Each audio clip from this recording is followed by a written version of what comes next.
On one high fly ball, deep right field, backing up Eaton, and that one is out of here. No side. He crushed it. And the Red Sox have taken the lead. Bitch, put some respect on my name. Hey. When you speak on me, you speak on the game. This is another episode of Smack Talk, guys. I'm here with my brother, Timmy. Well, more specifically, it's my brother's wife's brother, okay?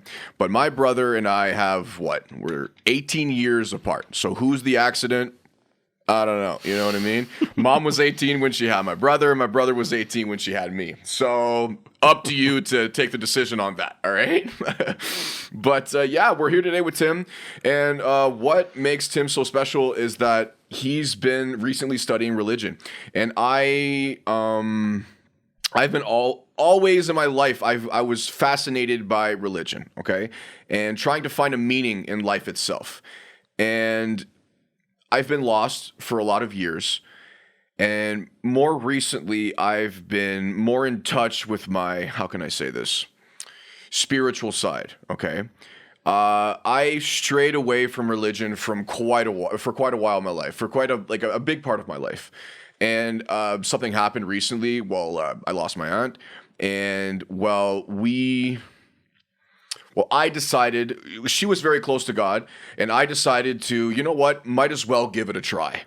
I don't associate myself to a religion. I love hearing from all different kinds of religions and different people's beliefs, but I believe that there is a higher being, and there has to be for this world to make sense, to make a kind of sense out of what we're experiencing as life, reality. Okay, so without further ado, ladies and gentlemen, Tim Janzen. How's it going? Good, man. Good. Sorry, I was going deep in the start. So, Tim, let's get right into it, man.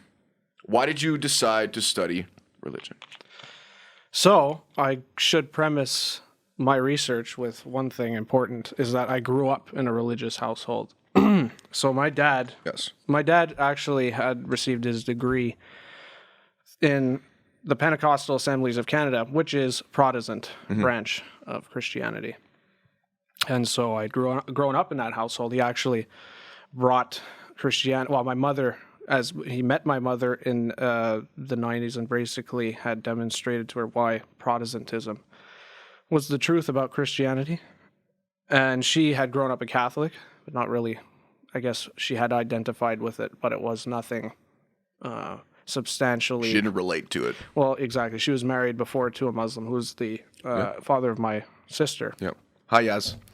Hi, Mina. How's it going? Mm. Yeah. So she had basically come to an agreement with the ethos of Christianity, I'd say, of Catholicism particularly, branched away from it, still maintained in the end an indefinite knowability belief that there was a God throughout her life. Insofar as, her going through her marriages, even if it pertained to a man who was Muslim or Christian. And then so she met my father, and he imparted that upon us, and we grew up as a Protestant household. That being said, I had a foundation for Christianity. And if I were to speak directly about the research I had done in Christianity, I would say most of it was experiential until about 2.5, 3 years ago, where I decided to fundamentally find grounds for my belief. So another thing I have to make clear before moving forward is that I consider myself heavily influenced by that which is logic. I find that in my life that was the pinnacle for coming to know truth itself. But that's where a lot of people are going to relate to you. Well, certainly for logic. Okay, people are straying away from religion because of lack of logic, okay, in my opinion. They have a hard time trying to find logic behind all of this going on. With the world that we're living in, there's so much different, there's so many different things going on that it's hard to pinpoint what is true and what is false. And to have help from not a higher being, but a higher, to think that you're not alone in this ride, in this, experience that you call life is helpful. It's very helpful. And if you can, like, I don't like, if your religion, your specific religion, helps you every day to be able to accomplish and live through this life, go for it. That's the point. That is the point. In my opinion, there is no right and wrong. But I want to know your point of views. And I think this is why you went into religion too. Like, you were trying to make sense of all this information, right? Yeah, and basically, my older brother played a huge impact on who I became, I'd say, as an adult. My brother Ramez. Yes. He you know him, of course. Of course. Yeah. My brother, he grew up, I guess, in the same mind and that he imparted upon me, which was to come to find truth through means of logic. And look, that's not necessarily an arbitrary inception. That is essentially, well, birthed mostly out of the Enlightenment. That is a heavy implication upon our life in the West here. And so I'd say fundamentally, we don't necessarily adhere to that way of life, to that concept of reality, to its coherent outcome. However, he definitely imparted that upon me.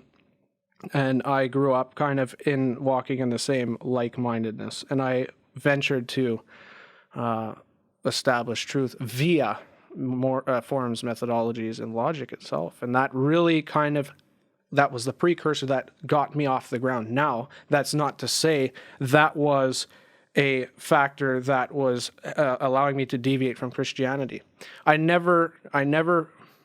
also never found a substantial argument, even if in my lifetime, certainly, to that mysticism or that there was immaterial realm exempt from the physical realm.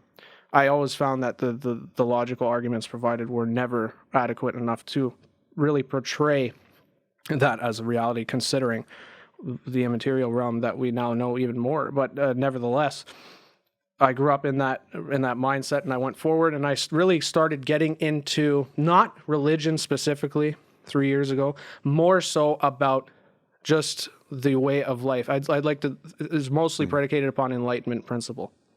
So, for instance, I don't know if you heard the book 48 Powers of Law. Oh, go ahead. It's 48 Laws of Power, 33 Strategies of War. All those are written by a man named Robert Greene, who's, those books are they played a huge role in our 21st century celebrities and people of power. It teaches you, it breaks down basically what it's a historical citation of all of the historical examples of people like from Napoleon, from the great presidents, from all of these great public figures that span all the way to the Enlightenment and even further to the ancient Greek era.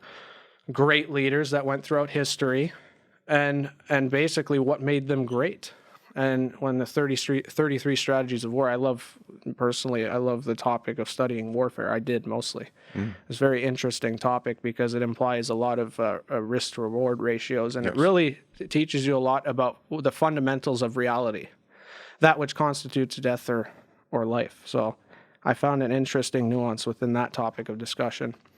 And so these historical breakdowns gave me a great picture on the coherency of what makes leaders great, what makes leaders logical. And I said, okay, I got to go more into this. So then I started studying more books on academic books, studying the body language, studying biases, inherent biases. A great book, what I read at the time by Richard Sewer. It's a declassified documentation on the CIA website. He was a intelligence analyst back in the 60s, and he really put together the mind frame of a person who is using deductive logic and trying to eliminate bias to make to bring forward solutions and to any case studies.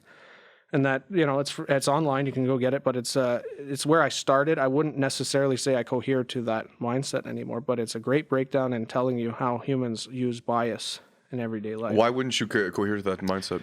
Because the fundamental theory that he presented in its to justify those claims, now I have segued into a more, I'd say, justifiable theoretical state of mind. So basically, I would argue that the theory that he had put forth within those confines don't necessarily cohere to the laws of logic that he implies in them. So it's a very materialist, very enlightenment basis context. So I'm not a materialist. I believe in God. So basically, on the ultimate level.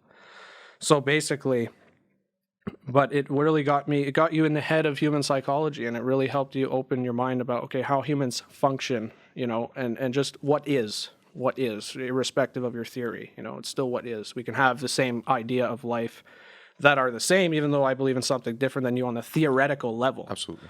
And that just implies that there are universal truths that can be used and that are diverse within all kinds of belief systems. Yes. So no, it's just, but I would argue that's on the normative level. It's on the lower level of logic and of philosophy, rather than the ultimate truth that precedes it now. So that gave me, those books were helpful. Transitioning from there, I kind of saw my way through. I read a Joe Navarro book, What Everybody is Saying. He's an FBI agent. He was tasked with identifying criminals by body language if they're lying. He gave interrogations, and he basically deduces all what body language is saying. And I read along those lines, and it was really kind of opening my mind on, opening the eyes of my mind on what human beings were. And from there on, I segue into theoretical studies mostly. Theoretical studies. What did you start with? Yeah, so after I kind of got past that phase, I started then questioning what religion had to do with this. Yes. Now, again, I always do make an emphasis. I didn't stop believing, but the archetype of my strayed away a little. It was a kind of a straying away, yeah, while maintaining a foot in the same position I just departed. Good.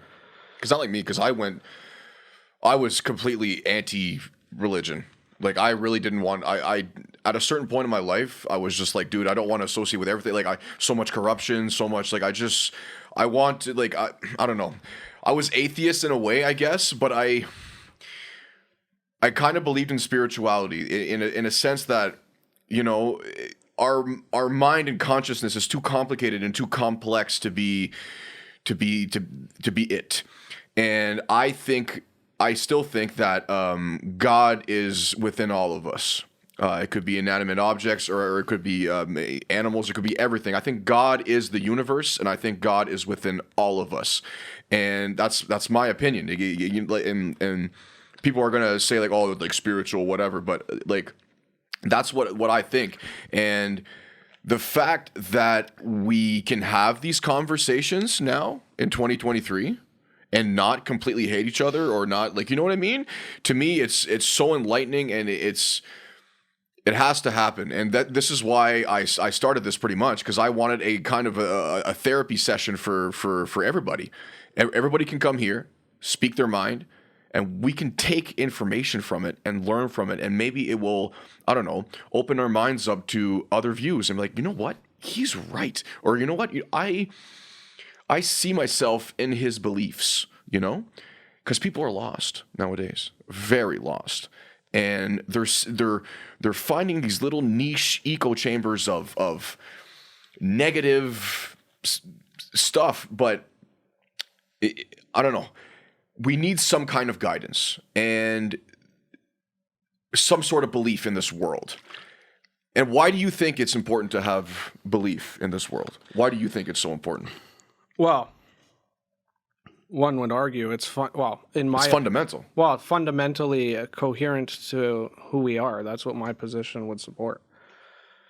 If a person makes that claim, what you just said, and it coheres to a system that doesn't have an adherence to any belief in particular, refuted the claim itself. That claim has no basis in fundamental reality. It doesn't make sense what you just said. If that was somebody who said, I don't believe in anything, if you said that, that wouldn't have made any sense, because it's self-refuting. We have to have a belief, because then he came to the table with the belief that he's trying to find truth with asking me a question, let alone that statement itself. It is a premise. It is a belief. It stems from a belief for you to interject in such a way in something. So coherently, I would say, again, I've found truth in Christianity. So after doing my deductions, I've come to conclude that is the truth. And I think what it fundamentally boils down to, if you want to try look outside of Christianity to support the beliefs, that you can find justification in philosophy. You can study this in philosophy. Now, there is an important factor that has to be maintained in doing so, is understanding that our beliefs are not necessarily determined by disseminating evidence because they are. You and I can read the same book. We can go through the same motions. You can come out with a different observation than I can, not because we have observed something different, but the paradigms at which we assert them are present. So if you're looking at things from a different paradigm than I am, well, we're going to come to different conclusions. So the uneducated, I would say, or the incoherent learner would deduce that as being subjectivity, but in reality, it's different paradigms. And this is why we have different beliefs. And it's not necessarily because there is no objective truth. It's because paradigms count as something. So you can evaluate things at a certain basis that fundamentally give them value based on your experience. Well, experience has told me that, I have to go with my gut. And I'm going to come from a background where I say my experience has failed me. My gut has failed me because I trusted it. That doesn't give you the right, or me the right, to say that is the paradigmatic, that is the fault of the paradigm, or the fault that, because everything's subjective. No, it could just mean that it is a logical fallacy, which it is. It's appeal to emotion. Appeal to emotion is not a justification for any basis of truth claim, because it can be severely subjective. How do you determine what truth is? And so I think, if I'm going to answer your question simply, what grounded my belief in the nuanced Christianity that I believe in now was at a help of doing research in philosophy and theology. As far as what grounds, and what grounds me in Christianity is that, plus the experience I've had with it anecdotally. Well, and how can I explain this? You talked about geopolitics earlier. In what way did that enlighten your decision of following? Well, to start, you're Orthodox, right? Mm-hmm. So, I'm becoming a catechumen next week, which is being explain that. It's being inducted as a learner. So I'm going through these courses to become Orthodox.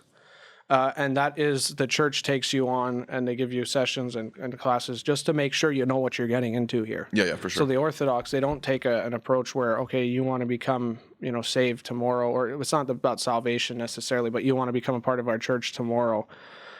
You can do that. No, you're allowed to be a part of the church. They allow you to be in the church, functioning. You go to the services, you act, and stand side by side as one of them. But to become Orthodox, to get baptized, is essentially what it means to receive the sacraments, to get chrismated. These are all ordinances of the church that allow you to become Orthodox. In the process of that, you have to be educated. You have to be taught what you're doing and help guided so that you purify your spirit before you get baptized. And that is the process I will be going through. All of this academic studies before I did to justify my reason for being in the Orthodox assembly at all is what really drove this decision in the first place. What really, what impacted you the most in what you learned? I must say, so basically, it's funny how my journey started. It's funny because I slowly branched away from Protestantism. We were attending a Pentecostal Assemblies of Canada church here, which is a branch of Protestantism. Can you explain, to a layman, what is Protestant church? Like, what is the difference between Catholic, Protestant, Yeah, so basically, Catholics cohere to the theology of Roman Catholicism. Yeah. Basically, if you want to deduce, what's actually going on, we have to go into the history too of it. A brief summary is the church that existed from the beginning of the first millennium and all the way till now has been divided from its inception. So we believe that Christianity was established after Jesus came, but it coheres to Judaism prior. So it branches from there. And when Jesus came, he established his church on earth and sent out his apostles to speak the truth and teach the truth. But he also imparted an ordinance of the church. He imparted an organization called the church. And on a spiritual level, we are the church as Christians, but he imparted on us an organization called the church. That organization had certain beliefs. Those certain beliefs extended all the way until now, we would claim, as Orthodox. We cohere to them as per given by God himself. And to the Old Testament, which is before Jesus came and fulfilled the prophecy. And along those lines, when you do the history, when you do the research, you can see how politics was the reason primarily for its branching away. So we argue Orthodoxy is the first version of Christianity. In 1056, when there's a schism, which means separation, Catholicism was created. And Catholicism was based upon more of an imperialistic design than Orthodoxy was. Orthodoxy was not imperial. We didn't believe that we had a prime decision maker on earth who was not Christ. We believe in monarchy, yes, but we believe Christ is the king. We make our decisions based on what he gives, what ordinances he gives us. Mm-hmm. We don't create our own. We don't branch further away from. You don't that. listen to no man, no mortal. Well, we do, but we make sure how to deduce what truth is from fallacy based on the ordinances that Christ has given us. And it's not to take his position. He gave people the power to foster the church.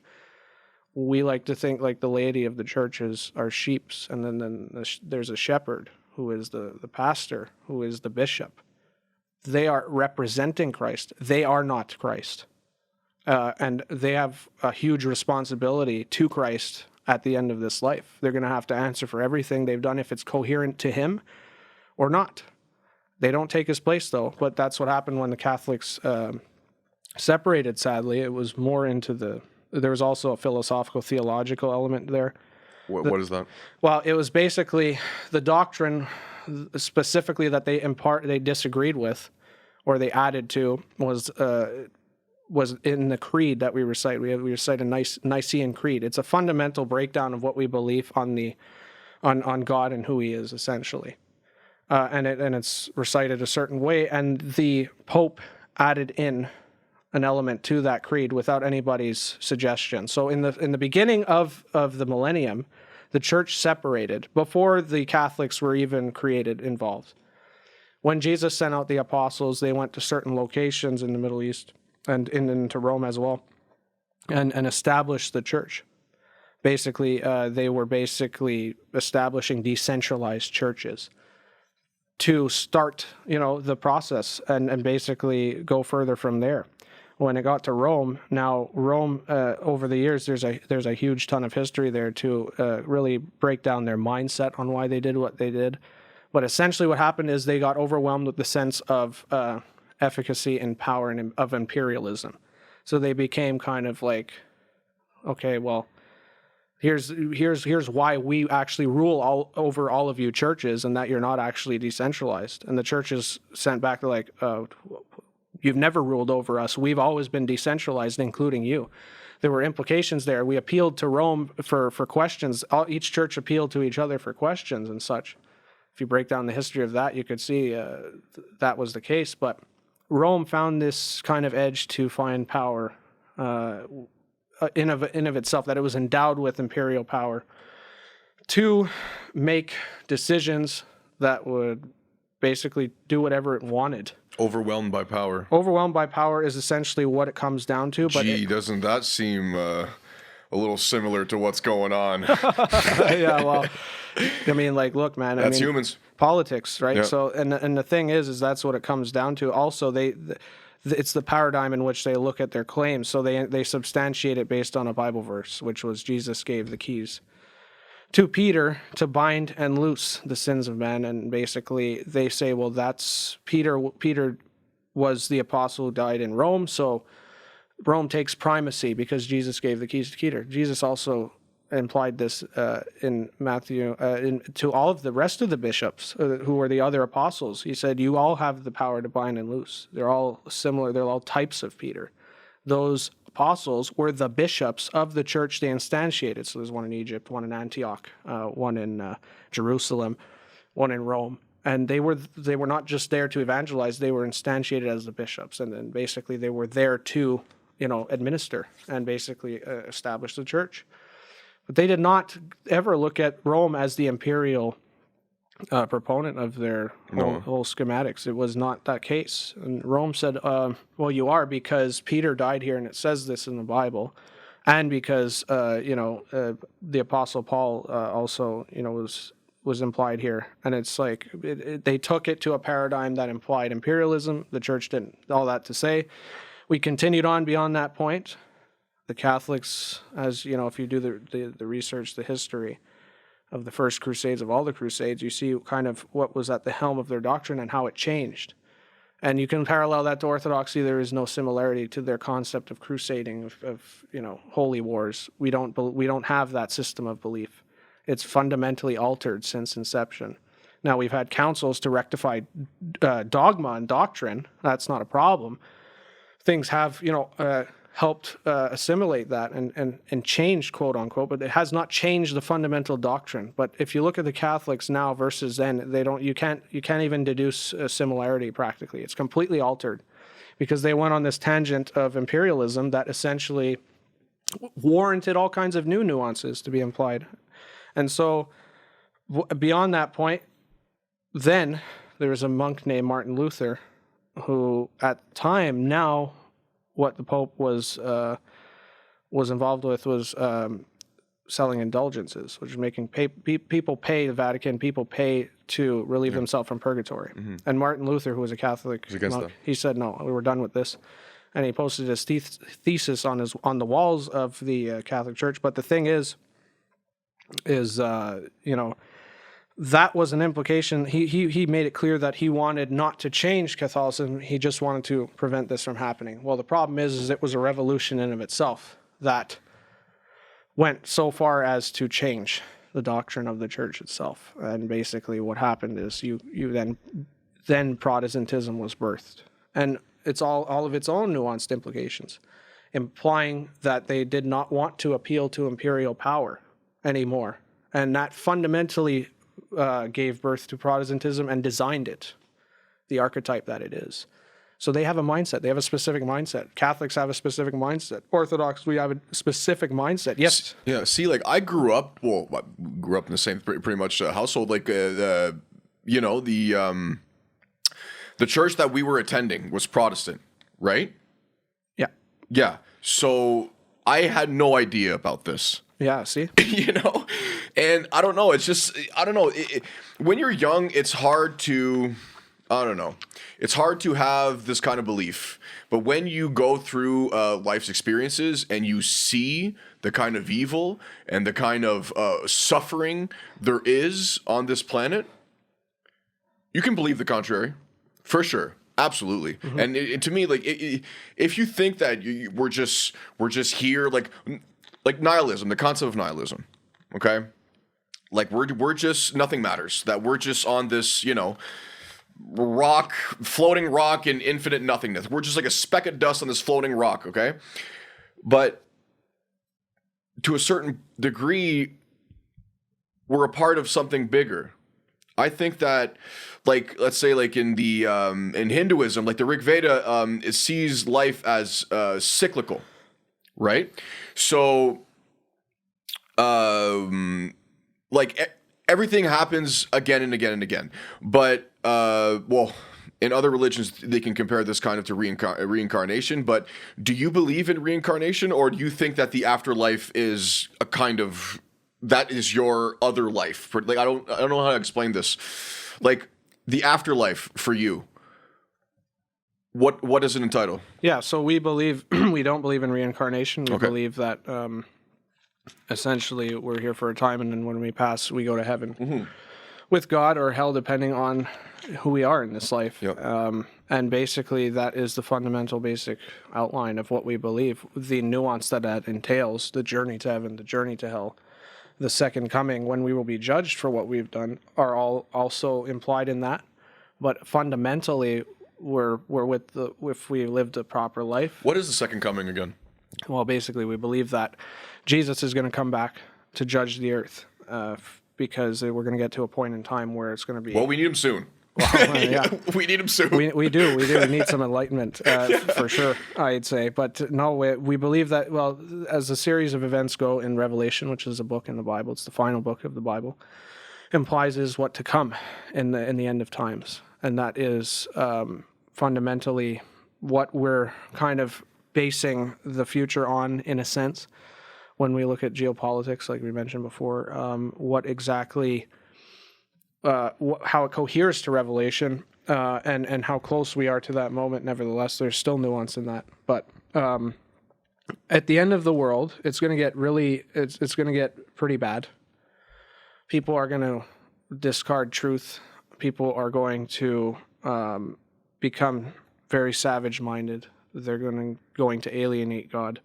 There's going to be a huge departure from the faith, essentially, is what it says. And then Jesus is going to interject and come back, and is going to render justice unto the good and to the not. And basically, he's going to judge all of us based on our deeds. And that's going to be a real judgment. And it's going to determine our days in paradise or not so in hell itself. Yeah, the books that you brought the book Antichrist. Mm-hmm. Can you explain that book? Yeah, well, this is essentially a broad, I'd say, title that implies a lot of things. But this was written by G.M. Davis. He has a PhD in political science. Mm-hmm. So what we like to do is take academic books in consideration, not just theoretical books necessarily. And basically... Which I love, by the way. Yeah, and he's basically he's Orthodox practically. So cool. What he does is he fundamentally breaks down not only the future as it were based on the given word of Revelation, but how it's asserting itself into reality today, and how we're seeing that manifest into reality today. And what he does is he gives a coherent presentation, I think, and it's based on citations of other works, of how we are living in the end times, that we are in the final phase of reality itself, of life itself on earth, physical matter.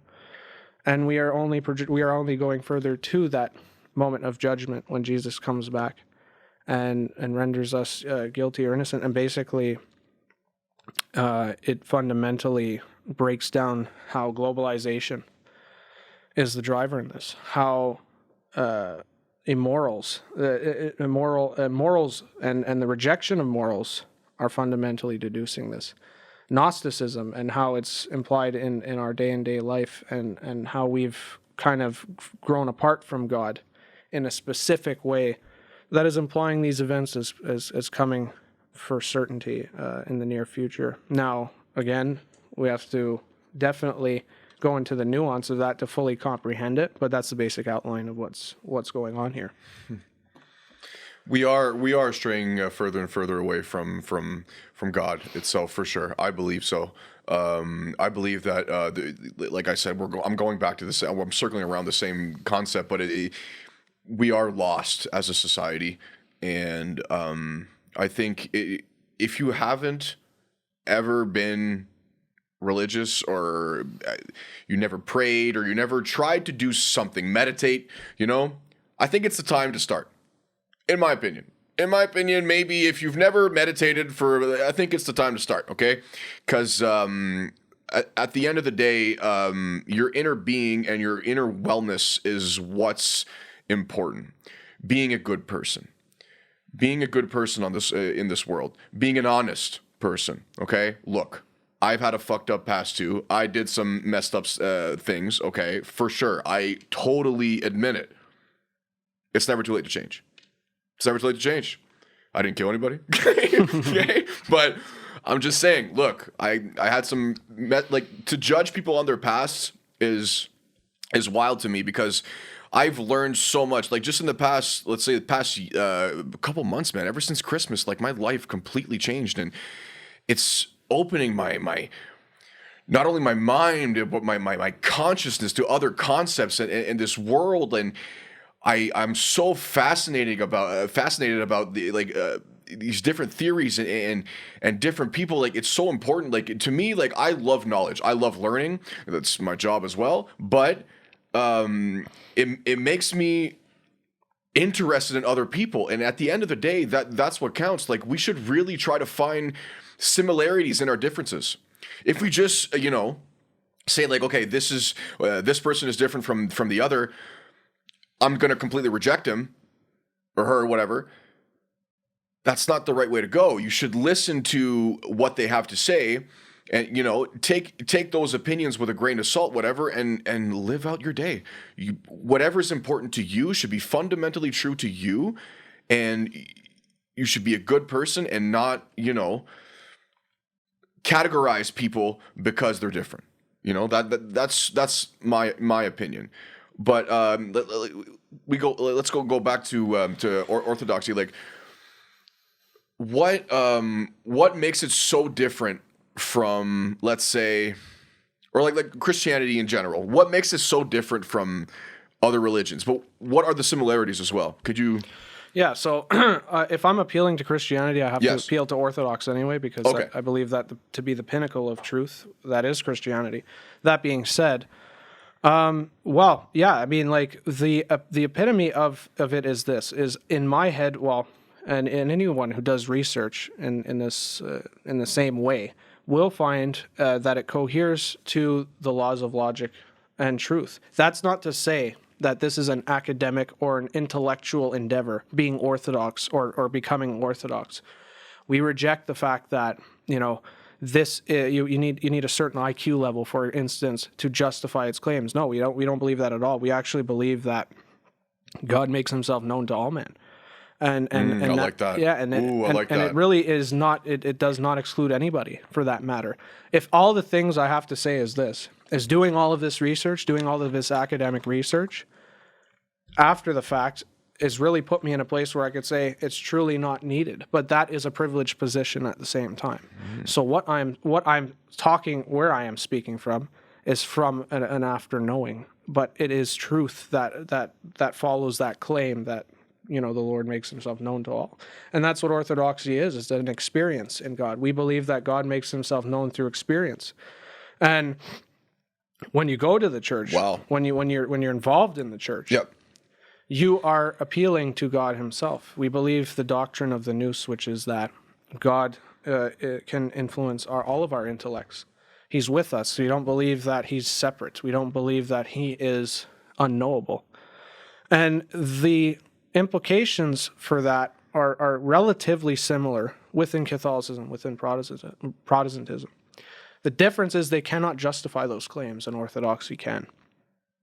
For instance, like I said, if you want to dive into the philosophical realm of those areas, absolutely, that would be where, in my opinion, in my life, where I have found the distinct differences cohering to truth and not cohering to truth.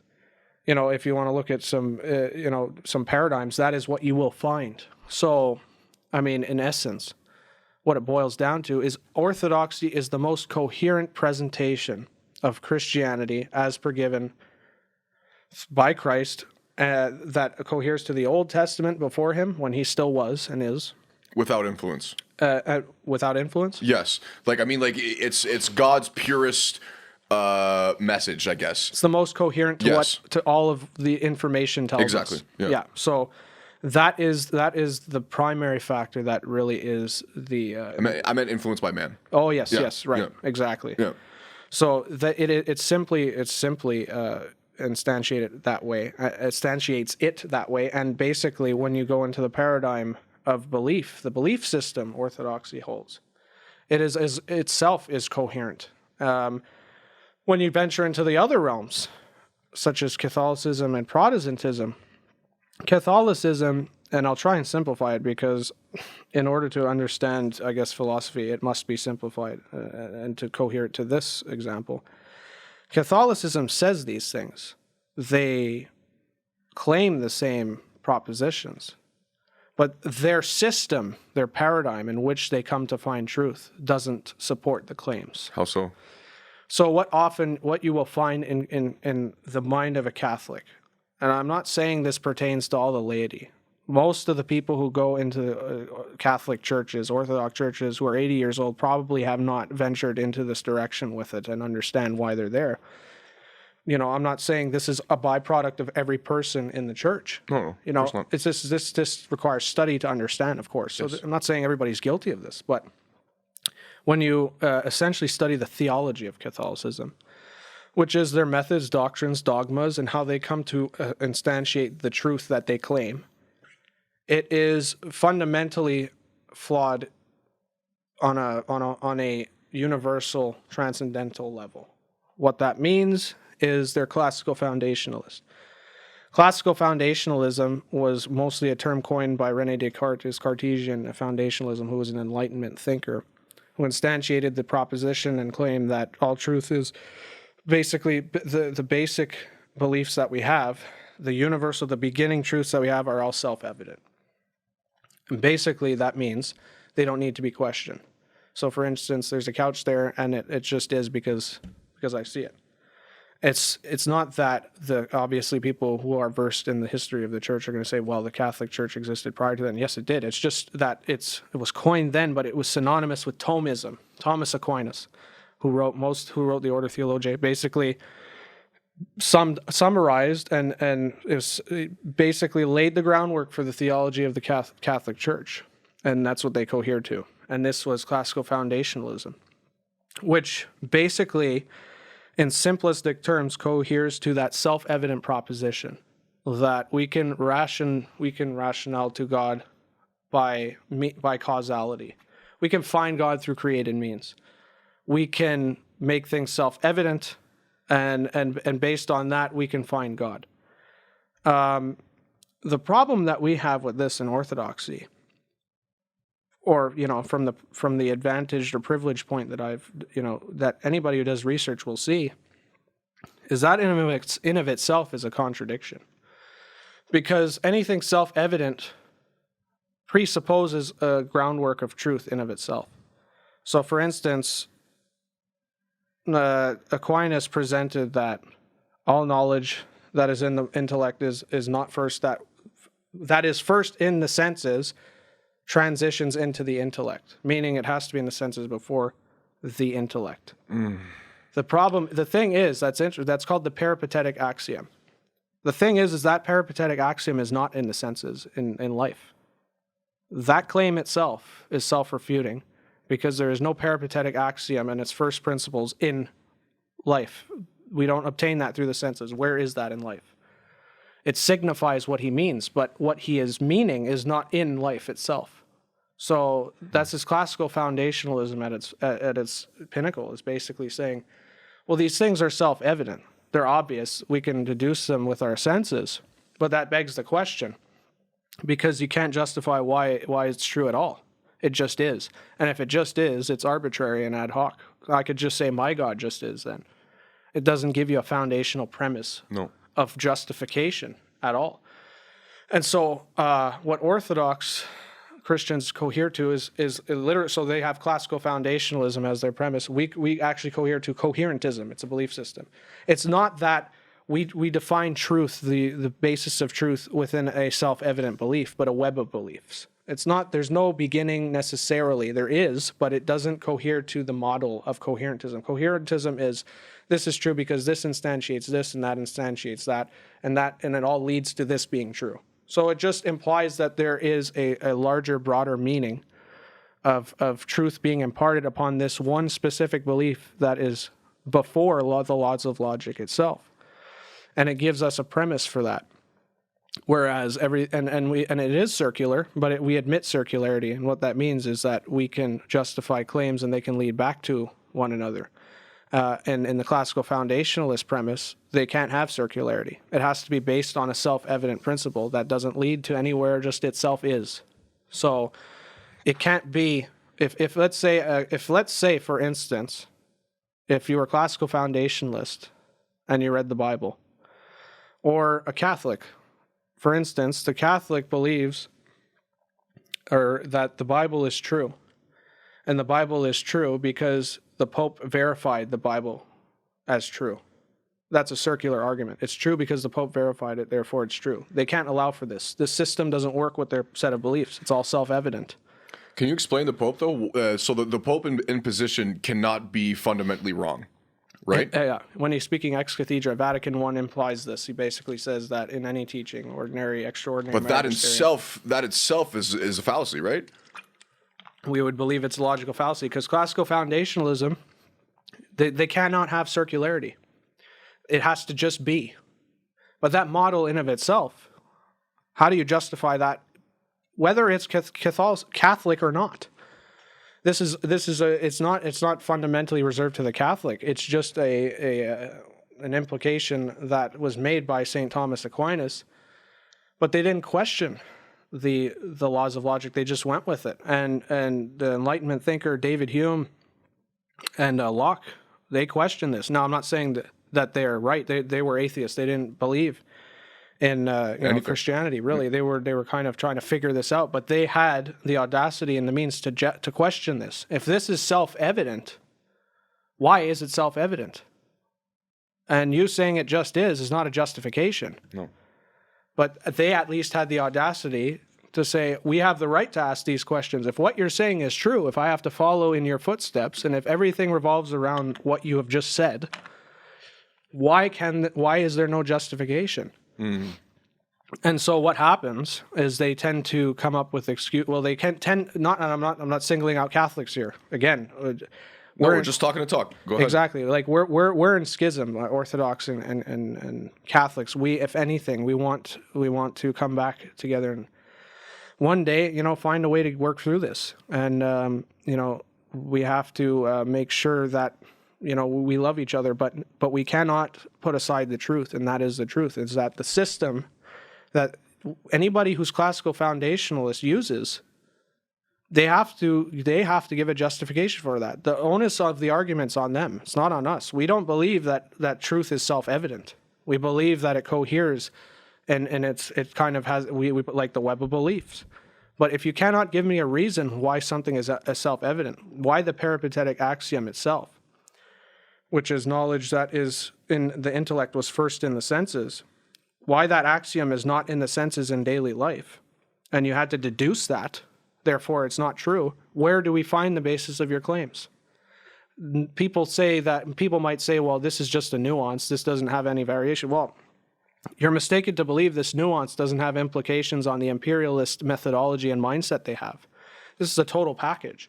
It's a total package to where if one of it fails, it all fails, because it's based on one principle that is self-evident, that if it messes up here, there's a problem, or if it's circular. And what we find is when we research the dogma of the Catholic Church is they've already contradicted themselves in their doctrine, in their dogma. Mortalium Animos, which is a papal encyclical, contradicts Vatican II, which basically Vatican II came out and said that pan-religious ceremony with anybody of other religions is a heresy. This is what Mortalium Animos said. But then when Vatican II came out, I mean, and it's all of its implications with Pope Francis. He's praying in mosques. He's doing this thing. To the unlearned listener, we're not degrading people on a general basis here. We're just saying it contradicts. And if the Pope can speak ex cathedra, which means he doesn't make error, you have to give an account why one Pope said this is a heresy, which means it's not right. It's not a part of our system. Fast forward to the Pope praying in mosques when it's all synonymously tied in as a historical. But at the end of the day, the story shows that man is flawed to the highest degree. And you can see influence of power and there's no perfect man, and that's why a lot of people resort to religion as well, because man itself are so flawed and corrupted, and even in the concept you were saying, even the Pope himself, Yeah. It's really good, man. Well, that's the thing. It's very. This is why it's important to do the history. This Yes. is why it's important to study. This is why it's important to research Don't what you're doing. do the research, dude. Actually do it. You know what I mean? Exactly. Yes. Because it doesn't, to be fair, it really doesn't take a leap to figure this stuff out. No. You just need a couple of good resources, and we don't really I mean, granted, people don't have access to the internet, and God bless them. I mean, may God lead them as he has always done. Nevertheless, if you have access to the internet, we don't really have an excuse anymore in my head. If you are telling me you have a basis of beliefs that you justify because you have decided upon it and you think it's true and you haven't verified it, you haven't attacked your position, you have to first tell me why it's true, and second, why you haven't done the research in my head. Because, I mean, I think one thing that I made sure I did before I came to the conclusion with Christianity is I went through a period where I was like kind of looking at truth in a universal sense, like, oh, we're all part of the same thing in a way. And I did kind of look into why Christianity was true, but I also looked at the other ones and I was like, okay, well, what's going on here? I have to agree, I did also attack my own faith. I said, well, why is this true? Why do I have the right to believe in this? Exactly. And, people think that's a heresy. You're not allowed to do that. Absolutely not. There's nothing wrong with asking these questions. It's not a sin. It's that you ask questions. You want to know, you'll figure it out. But nevertheless, once you've done that, then you can give rise to your claims or in anything. And basically that's, I think, what I've fundamentally concluded after this research, that it is very important to do such a thing. But, this is what you find. Absolutely. And what else can you find in those in the books you brought? Well, it depends what you want to go over, but there is a lot of emphasis. Like, what's your favorite one out of all the books you brought? I like this one here. This one is Orthodoxy. This one, Orthodox, and the religion of the future. It talks about not only Orthodox. This is a book that's like 80% filled with experience and historical accounts of different people. Not only Can you give examples? Yeah, it basically explains why the danger. Well, for instance, we go into the first pages. He talks about what happened when an Orthodox priest went on a trip to Sri Lanka, or an island off the coast of Sri Lanka there, and he encountered they're called, I believe it's a fakir, which is their own mystic elder. And in this fakir appealed like a shaman figure? It's kind of a shaman figure in a sense. And he appealed to the tourists. They got there on a cruise ship, and then he went into the forest, and this fakir was sitting there. It was obviously set up for a presentation. When they kind of journeyed down this path. They got off the cruise ship off the coast of Sri Lanka. They journeyed down this path. I guess there was a guide, if I'm not mistaken, who took them to the side of the trees into this kind of a circular landscape where there was just plain ground, and then the trees surrounded them, and then there was this man looking into a fire. And he was meditating. He was just he didn't even break eye contact to the people who just came into his vicinity there. And he was basically totally focused on this fire. And then people were kind of told to sit down, watch him. And basically things started to happen, all around him. And it was kind of this mystical thing that was going on. The trees apparently above him disappeared. And then people started to see all this mystical things occurring around this meditating. We'll just say he's a monk for now. Yeah. And and then all of a sudden, and then the crowd were talking and whatnot. They were explaining how could this be, and then they started to see a cruise ship. And behind the horizon was the water. The cruise ship, they had come in from the water. They started to see another cruise ship going behind him, and basically, as it passed by and got a little closer to the island, ready to pass by that this little void that apparently the trees had disappeared from, they looked at this cruise ship, and this cruise ship, when they got a closer look as it was coming inland, was themselves on this cruise ship. They were in the middle of nowhere watching this. And people were like, oh my gosh, they were telling each other how crazy this was. And there was an Orthodox priest there too. And he said, because this is not what we believe. Like, we believe that anything exempt from Orthodox miracles is demonic. So for instance, if you asked me, there's many accounts now of people doing, taking shrooms, hallucinogens, DMT, and seeing God. We don't deny the experience. We just say that's not God. That's most likely demonic. And it's not a basis of claim just based on because I believe it and it's true. Here we go with the paradigm again. We have a substantial information in the Orthodox Church of all the saints, all the histories of what an appearance of God looks like and what an appearance of a demon looks like. And when we find out, when we do the research of those who are spiritually clean, Orthodox, we appeal to the Orthodox monks, priests throughout all the ages, this is what we find. This is actually not an uncommon occurrence. Can you use psychedelics as a vessel to open your mind towards God instead of seeing God under the influence? You know what I'm trying to say? Yeah, so basically, that would not be a byproduct of a delusion or a dream. That I believe that is, you are opening from the research you could see you're opening your mind to the spiritual realm. It's not that it's you're opening your mind to God. There is a spiritual realm beyond this physical realm. I like that. And so, but they intertwine now. So this is where we find our claims. So you're not seeing God, you're just opening your mind to a spiritual realm. Exactly. And so what happens is, you want to take the laws of logic there, you can. How do you know that's God? Because I feel it. That's not a good enough answer.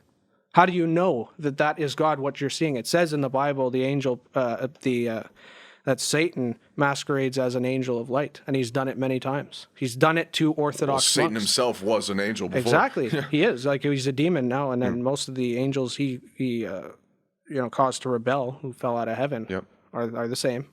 And they have the ability to masquerade. They do that. They do that all the time. So when this Orthodox priest was witnessing this, based on the doctrine he knew and what was truthful, it's funny. He said that he started to feel really uncomfortable when he saw himself on the ship.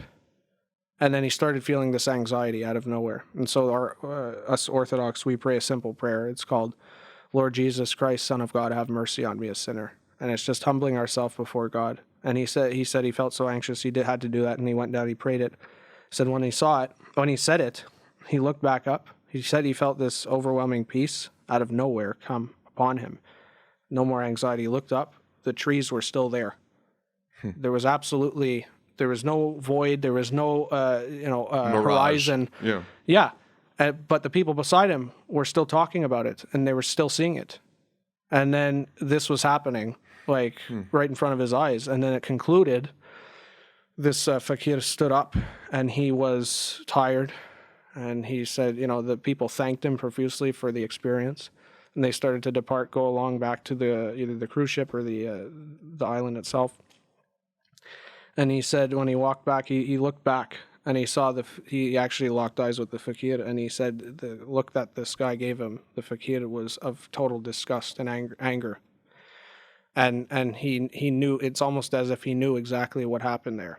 And then the Orthodox priest just looked straight and kept walking. And so there was a heavy implication of what now that experience could have been. So we're not saying that God is the only administrator of miracles. We're not saying that at all. We don't agree with that. We believe demons do that all the time, and they work through people all the time. That's their number one objective. That was a demon, is what we said, within him. Whatever it was who gave him that power, this magical power, that's what it was. And it's, again, you want to say that's a one-time experience, but we can go into the laws of logic, and there's plenty of other great examples. Not only of that, but Father Seraphim Rose, who's a great higher monk who devoted his life to God, and wrote another book on nihilism, which is a very good one, dispelling it practically. He goes into UFOs here. He goes into what the Orthodox would consider UFOs. He goes into... Can you elaborate on that? Yeah, he goes, basically, he breaks down UFOs in a simplest sense. Now, we can get into UFOs. That's a whole different topic. Yes, please. It's an interesting topic. But essentially, you find it in the chapter Signs from Heaven. And in Signs from Heaven, he basically breaks down, again, experience, what has happened based on people's accounts. He takes into consideration, this is the thing, I don't know if people are maybe mistaken in thinking that we don't appeal to academic sources. He appeals to doctors and psychologists. We don't believe they're separate. We believe if it's logical, it has grounds. So That's what he does. And he appeals to the encounters himself of what people experience. He appeals to what the doctors and psychologists think here and of what these things are.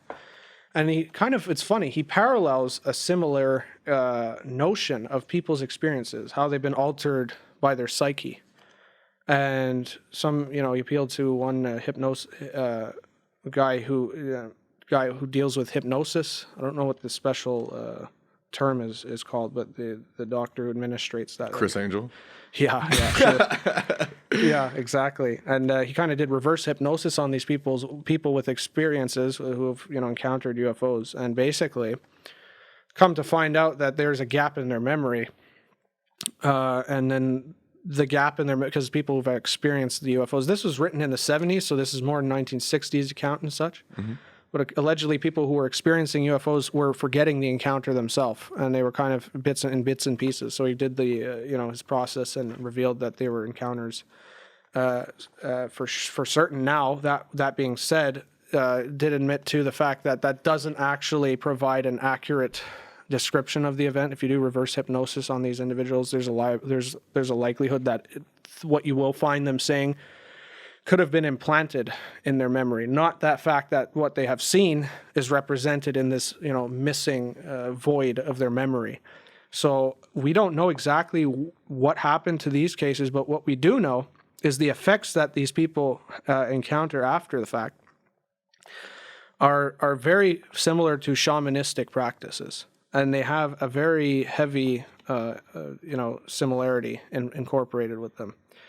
And so essentially what he narrows it down to is that nevertheless, whatever these experiences are, they are certainly of a demonic nature, and they have these experiences that are shamanistic, so to speak, and which is, observed in their reactions, who they are after the fact, has been observed in history before. Like, again, this is more or less just a, reoccurrence of something that's happened before.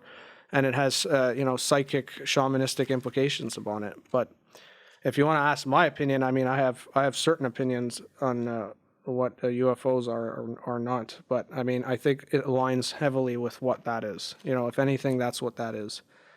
So, what is your opinion on UFOs? Well, it's interesting. I don't know. Have you ever heard of a man named Dr. Stephen Greer? No.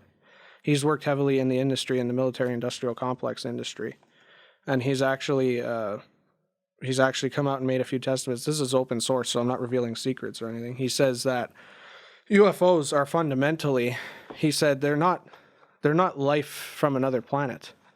That they are actually, he says there is life out there, but they're not life from another planet. He actually says. So there is, yes. I like that that point you just made. I too believe that there is life on, like, we're so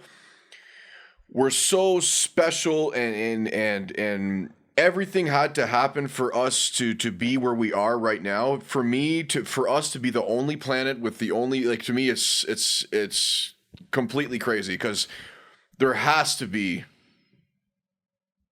other life. Mm-hmm. There has to be. It has to be. Well, yeah, it's interesting. He said he's this Dr. Stephen Greer, who formerly worked with the CIA as a consultant. He was involved with the Lockheed Martin Northrop, and basically went on to say that this is all actually just alternative technology that the elite blacklisted finance budget supports. He's actually appealing to the fact that this is man-made UFOs. And if you look at alternative energy, this is what they've implied. He says they've actually found a sustainable form of energy, a resource that is self-sustaining, and that basically has been established since the 40s when they've been doing research on this. That's what he says now. I don't know exactly what that entails. You're not going to find much of what that entails, but that's what he's appealing to. And it's very interesting. I mean, they've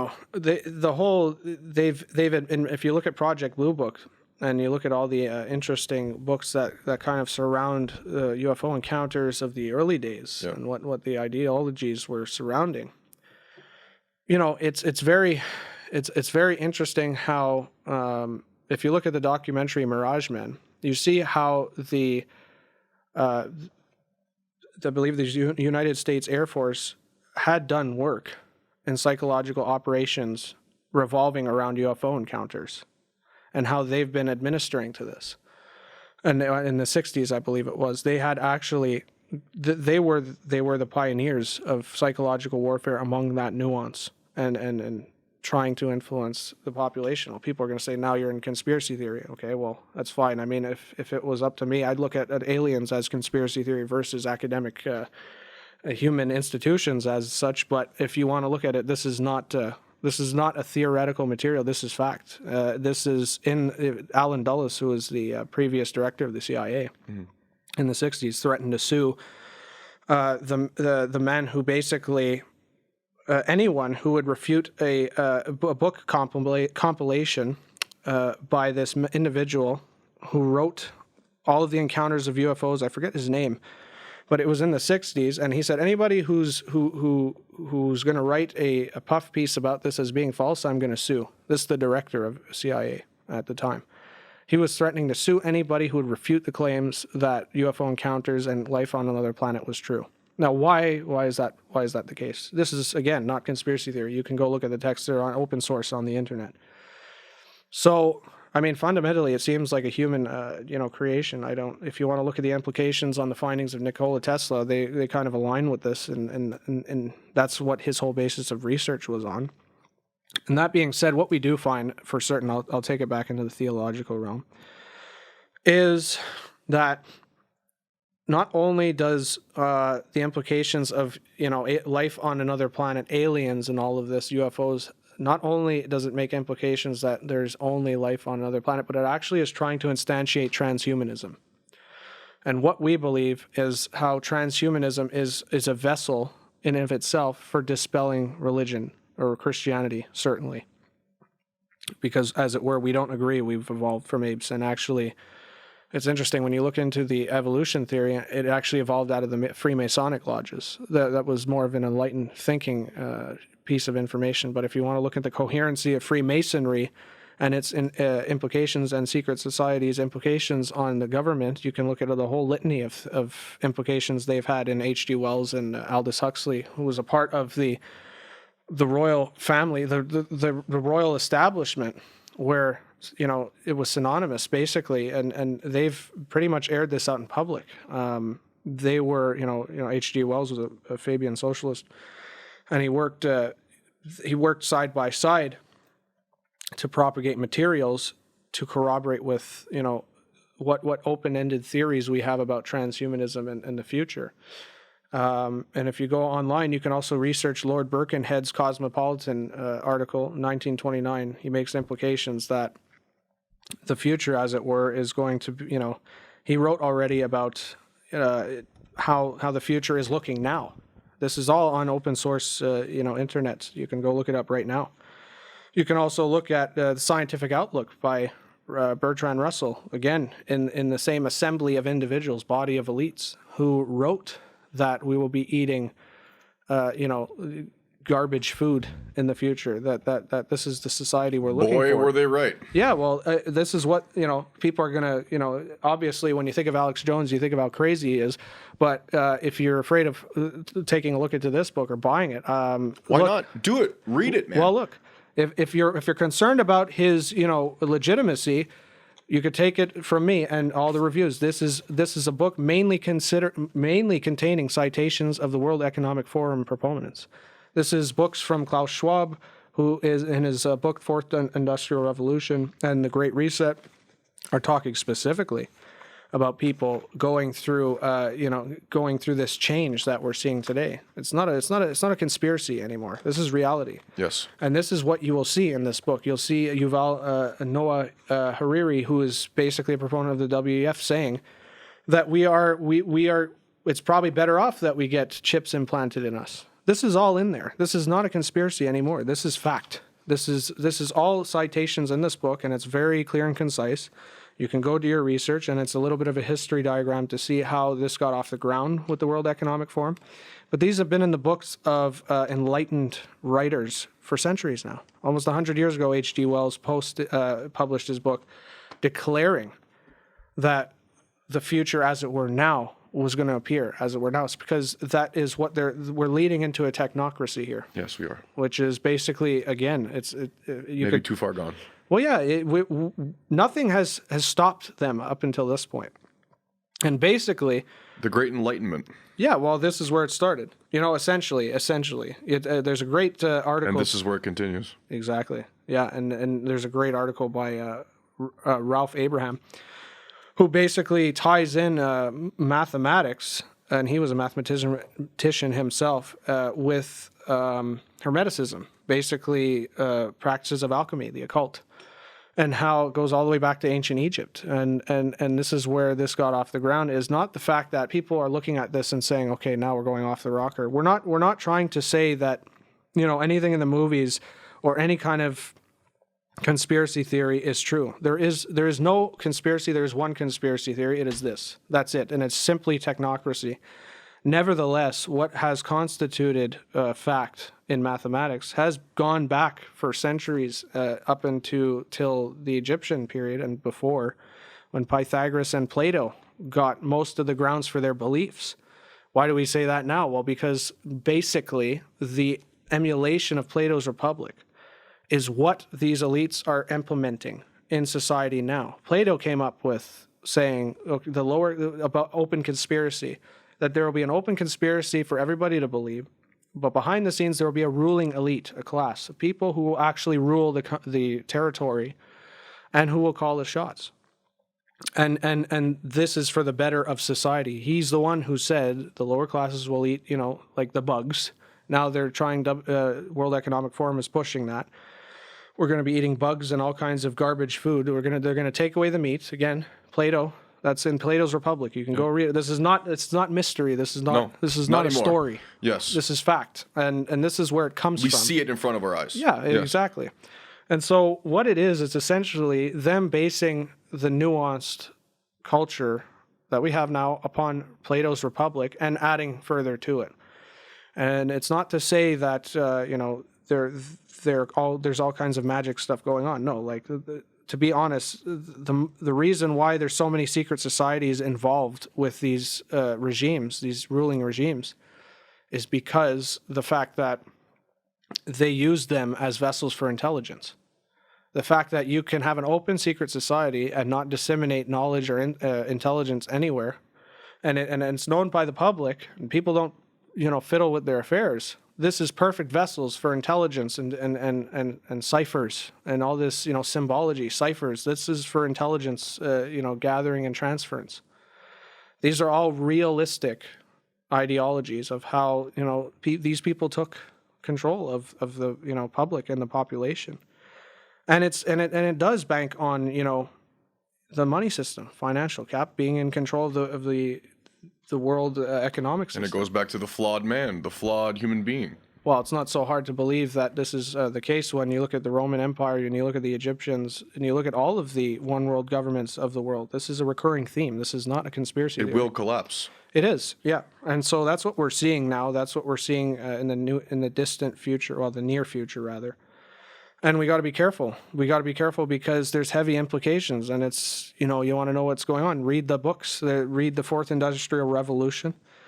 Read this one, The Great Reset, where you can see all the citations. It's all Klaus Schwab citations and all the World Economic Forum citations. The World Economic Forum. Yeah, you will eat the bugs, he says. So yeah, no, this is all fucking Darth Vader, dude. Yeah. Well, there you go. Exactly. So yeah, it's a heavy subject matter. It's not something so easily comprehended. That's why I would encourage everyone. Life is heavy. Yeah. All right.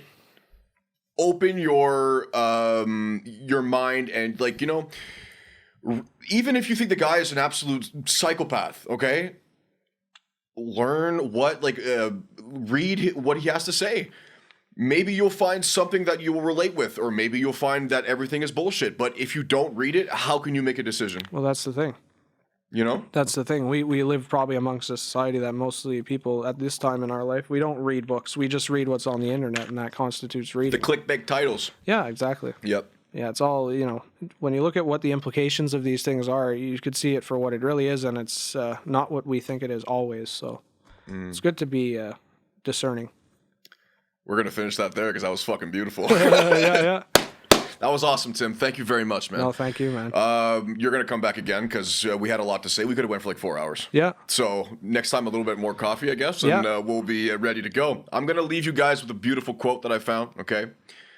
Ultimately, finding common ground and listening to each other can help build a stronger, more resilient, and more united society. By embracing our diversity and recognizing our shared humanity, we can create a world where everyone feels valued and respected. Guys, love you all. Like, subscribe, share, and tell a friend to tell a friend. I will see you next week, and enjoy your Saturday.